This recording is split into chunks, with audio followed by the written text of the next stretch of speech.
A new report has found the United States could be running low on bombs. Military officials are concerned that they may not be able to replenish the supply. Anya Parampil explains.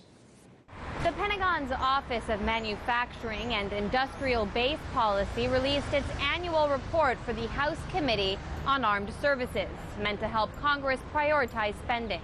According to Defense One, the report, quote, has concluded that the industrial base of the munitions sector is particularly strained, something the report blames on the start-and-stop nature of munitions procurement over the last 20 years, as well as the lack of new designs being internally developed. Of course, the Pentagon has an incentive to emphasize concerns of strained production. Considering headlines like U.S. is running out of bombs is a sure way to guarantee more funding, especially because the U.S. military is bombing people more and more often.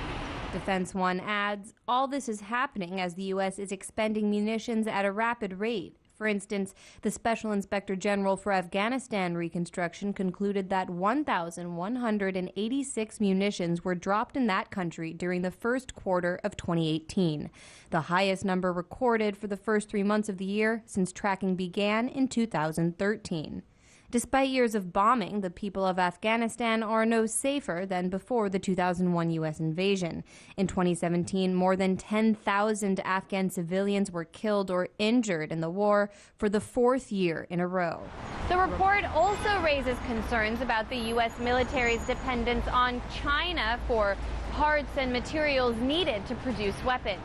It reads, for example, that, quote, nearly all DoD missile systems use Dechlorane, a component in the insulation for their solid rocket motors. There is no domestic supplier for this material. The sole source is Occidental Chemical in Belgium. Even more concerning is that the precursor to make Dechlorane came from China. The Chinese source can no longer produce that precursor, and so there is now no source for Dechlorane in the world. The report suggests that if the Pentagon would like to continue to produce bombs, it needs to find alternative sources or replacements for some key materials.